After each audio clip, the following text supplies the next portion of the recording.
नमस्कार दोस्तों, आप सभी का हमारे YouTube चैनल पर स्वागत है। दोस्तों, आज मैं कक्षा 9 के विद्यार्थियों के लिए उपचारात्मक शिक्षण कार्य पुस्तिका विज्ञान में उसमें कार्यपत्रक नंबर 44 का संपूर्ण हल देखेंगे। तो इससे पहले की वीडियो में हमने कार्यपत्रक नंबर 1 से कार्यपत्रक नंबर 43 तक संपूर्ण हल देख लिया है। अगर आपने पहले की वीडियो नहीं देखी हो तो प्ले लिस्ट में जाके वीडियो को देख सकते हैं।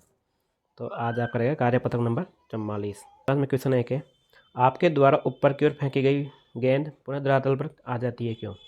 तो देखिए, कोई भी व्यक्ति या कोई भी मनुष्य धरती से ऊपर बॉल फेंकता है, ठीक है, तो वो बॉल या कोई भी चीज़ हो या कोई वस्तु फेंकता है तो पुनः धरती पर आती है, तो वो इसलिए वापस आती है, गुरुत्वाकर्षण बल के कारण वापस आती है, क्योंकि गुरुत्वाकर्षण बल उसको अपनी ओर आकर्षित करता है, इसलिए वो वस्तु नीचे आती है। ठीक है, तो पृथ्वी के गुरुत्वाकर्षण बल के कारण, क्योंकि पृथ्वी का गुरुत्वाकर्षण बल वस्तु के वेग के विपरीत कार्य करता है अर्थात गेंद को अपनी ओर खींचता है, इस प्रकार गेंद पुनः धरातल पर आ जाती है। क्वेश्चन 2 है, पृथ्वी के चारों ओर चंद्रमा का घूमना कौन से बल के कारण संभव होता है? तो देखिए, पृथ्वी के चारों ओर, जैसे पृथ्वी अपने पास में, इसके चारों ओर चंद्रमा घूम रहा है, तो कौन से बल के कारण घूमता है वो? तो पृथ्वी के गुरुत्वाकर्षण बल के कारण संभव है ये। ठीक है, क्वेश्चन 3 हो जाएगा, गुरुत्वाकर्षण का सार्वत्रिक नियम लिखिए। तो देखिए, गुरुत्वाकर्षण के नियम के किन्हीं दो पिंडों के बीच आकर्षण बल उन दोनों के द्रव्यमानों के गुणनफल के समानुपाती तथा उनके बीच की दूरी के वर्ग के व्युत्क्रमानुपाती होता है। ये नियम सभी पिंडों पर व सभी द्रव्यमानों पर लागू होता है। इस प्रकार के नियम को सार्वत्रिक नियम कहते हैं। तो यह गुरुत्वाकर्षण का सार्वत्रिक नियम हो जाएगा। ठीक है, क्वेश्चन 4 है, गुरुत्वाकर्षण बल का परिमाण ज्ञात करने का सूत्र लिखिए। तो देखिए, गुरुत्वाकर्षण बल का परिमाण ज्ञात करने का सूत्र हो जाएगा, तो F बराबर होता है G(m)(m)/d², यानी m यहाँ पे हो जाएगा पृथ्वी का द्रव्यमान हो जाएगा, d यहाँ पे वस्तु या पृथ्वी के बीच की दूरी यानी डिस्टेंस हो जाएगी। ठीक है, तो हो जाएगा इसमें G बराबर Gm/d²। ठीक है, उसी प्रकार अपने पास कार्यपत्रक नंबर 45 है। इसकी विषय वस्तु रहेगी गुरुत्वाकर्षण और अधिगम बिंदु रहेगा मुक्त पतन।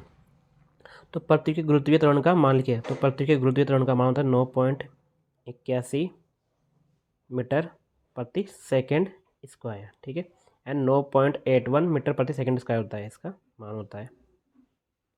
मुक्त पतन से आप क्या समझते हैं?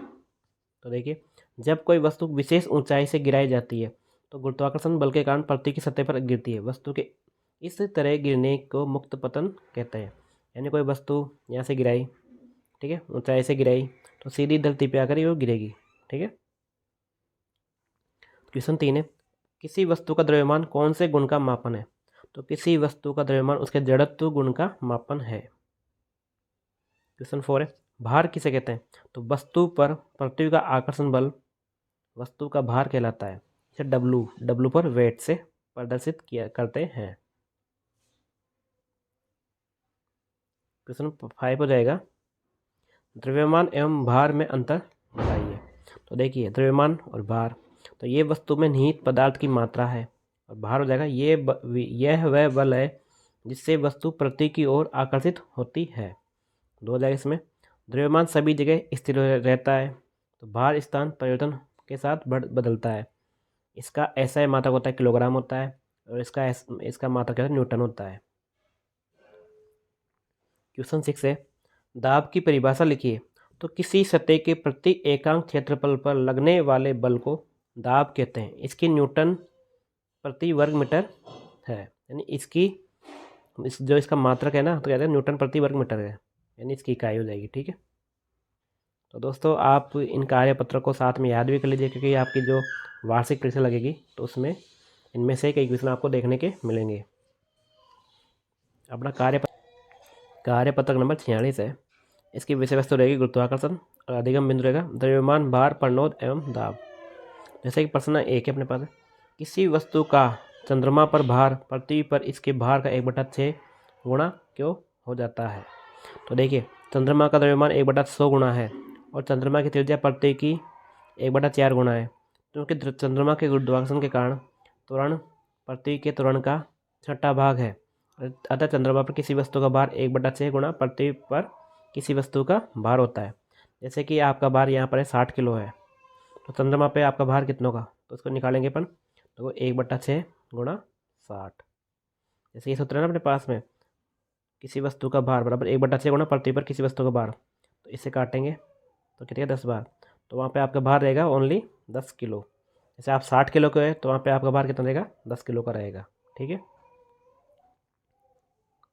क्वेश्चन 2 है, चंद्रमा 3 का भार पृथ्वी की सतह पर मापने पर 15 न्यूटन आता है, इसका चंद्रमा की सतह पर मापने पर क्या होगा।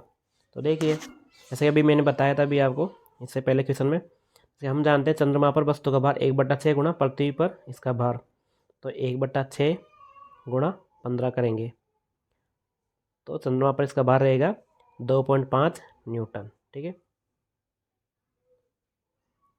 चाकू की, देखिए यहाँ पे थर्ड क्वेश्चन है, चाकू की धार तेज क्यों होती है, क्योंकि चाकू की तेज धार संपर्क क्षेत्र को कम करता है और लगाए गए दाब को बढ़ाता है, जिससे तीर को काटना आसान हो जाता है। घनत्व किसे कहते हैं, तो किसी पदार्थ के इकाई आयतन में निहित द्रव्यमान को उस पदार्थ का क्या बोलते हैं, घनत्व यानी डेंसिटी बोलते हैं उसको। क्वेश्चन 5 है, उत्प्लावकता से आप क्या समझते हैं। तो देखिए, जब किसी वस्तु को पानी में डुबोते हैं तो उस पर पानी द्वारा ऊपर की ओर एक बल लगाया जाता है, तो उसे क्या बोलते हैं, उत्प्लावक बल कहते हैं। ये क्रिया उत्प्लावकता कहलाती है। जैसे कि ये अपने पास पानी है यहाँ पे, ठीक है, यहाँ पे कोई वस्तु अपन पानी के ऊपर गिराते हैं, तो जैसे ही वस्तु का भार इस पानी के संपर्क में आएगा, यानी वस्तु पानी के संपर्क में आएगी, तो नीचे से भी यहाँ पे फोर्स लगेगा। ठीक है, जो इसको ऊपर की ओर ढकेलेगा। ठीक है, उसको क्या बोलते हैं अपन, उत्प्लावन बल बोलते हैं। कार्य पत्रक नंबर 47 है। देखो, विषय वस्तु क्या है इसकी, कार्य तथा ऊर्जा, और अधिगम बिंदु क्या है, कार्य। तो प्रश्न एक है इसमें, मोटरसाइकिल को चलाने के लिए पेट्रोल क्यों डाला जाता है। तो देखिए, किसी भी गाड़ी को चलाने के लिए पेट्रोल डीजल की ज़रूरत होती है, और इसी फ्यूल से ही गाड़ी का पूरा काम होता है। इसके अलावा मोटरसाइकिल में पेट्रोल इंजन का शांत, तेज, हल्का और कम प्रदूषणकारी होना भी शामिल है। कार्य की परिभाषा एवं सूत्र लिखिए। तो देखो, बल तथा विस्थापन के गुणनफल को क्या बोलते हैं, यानी कार्य बोलते हैं। तो बल गुणा विस्थापन।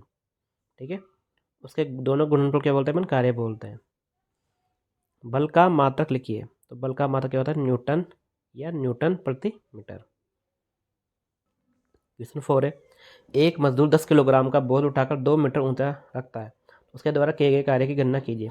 द्रव्यमान क्या हो जाएगा, 10 किलोग्राम हो जाएगा, इसमें विस्थापन कितना का 2 मीटर, तो क्या होता है W बराबर F इंटू एस।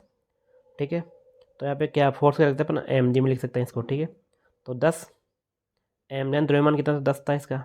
ठीक है, यहाँ पे जी क्या है, गुरुत्वीय त्वरण होता है, इसका मान क्या बताया था मैंने, 9.81 होता है। ठीक है, और गुणा 2, इसका मान ये हो गया। तो इसका मान को अपन इस फॉर्मूले में रखेंगे, तो आएगा 10 गुणा 9/8/10। देखो, ये बिंदु ऐसे उठाएंगे तो 10 आ जाएगा गुणा 2, तो इसका आंसर आ जाएगा 58 × 2 बराबर 196 जूल। ठीक है।